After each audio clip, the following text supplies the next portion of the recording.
When the rain is erratic in Malawi, an agrarian economy, hope fades away. This has become a perennial problem. If it's not drought, then it could be floods. For MwAPATA, a subsistence farmer from Choma area in Mzimba North, each rainy season comes as a bait for survival. He has been a maize farmer before. Now I'm venturing to cassava farming. I'm really seeing a lot of profit from this farming because one, I'm not destroying forestry. Two, it's health friendly. Three, there's income. Cassava is resisting, I should say, drought resistant.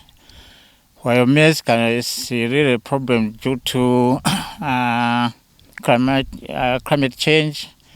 Whereas those who are planting cassava, they are not all that scared.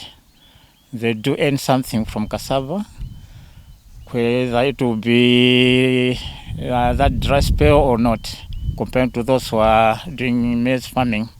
Each year, when the maize output is affected, an average of 4 million people face hunger. But according to MwAPATA Institute, ironically, Malawi's agricultural spending remains heavily tilted towards the crops subsidies. This is despite mounting evidence that diversification could deliver better returns. In its policy brief titled Policy Lessons for Localizing the Food Systems, Transforming Agenda in Malawi, the Institute says over 40% of agricultural resources continue to flow into maize-based subsidies. The findings show that between 2016 and 2022, 41% of the resources went to fertilizer and seed subsidies, while 12% was channeled to food aid and maize distribution. We noted that most of the policies that we have, the frameworks, are coherent and aligned to the agriculture policies. However, there are some gaps which need to be addressed.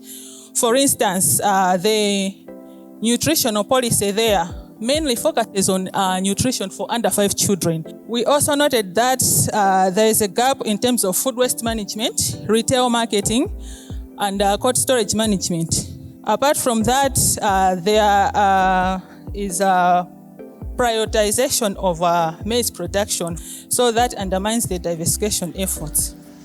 The brief further notes that long-term investments remain underfunded, with important sectors like irrigation and extension services accounting for only 6%, while research and training consuming only 4%.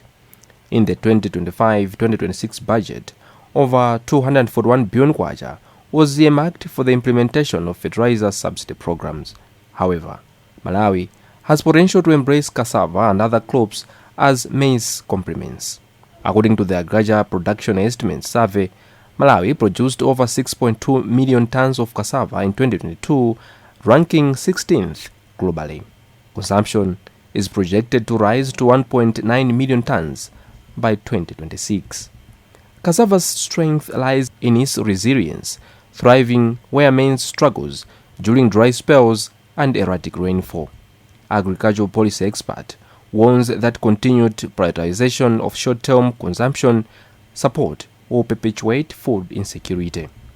This cannot be achieved with the kind of production or investment models that we have towards the agriculture development, because if you look at much of the resources in agriculture, they are indeed going towards the short-term subsistent investment through the subsidies, and not necessarily towards the production that could help in terms of generating the forex, generating jobs and everything that could help to make the economy grow. While authorities lag on policy framing, farmers are adjusting. In rural Malawi, MwAPATA says he treats cassava farming not as an experiment but as a survival strategy. He says cassava has transformed his household, providing food security and steady income even when maize fails. And to the side of income, those who are growing maize, they cannot compare with me. Even those who are growing tobacco, they cannot compare with me. I've got children who are doing better due to the income I'm finding from cassava. School fees, health-wise, For those who are growing maize at a space of 1 acre, and those who are growing cassava at a space of 1 acre, the maize farmer cannot even compete, cannot match with those who are growing this type of cassava.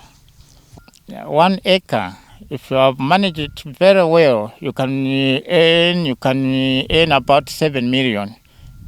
Not less than 6 million, not more than 7 million. If you have prepared, you have cared it very well. So I've planted 4 acres. I'm projecting to have 20 million plus this year. MwAPATA is now calling for a major shift in public spending away from short-term consumption support and towards irrigation, research, extension services, and diversified crop value chains. With Malawi's public debt climbing past 22 trillion kwacha, consuming over 85% of the national budget, every kwacha spent must now deliver lasting value.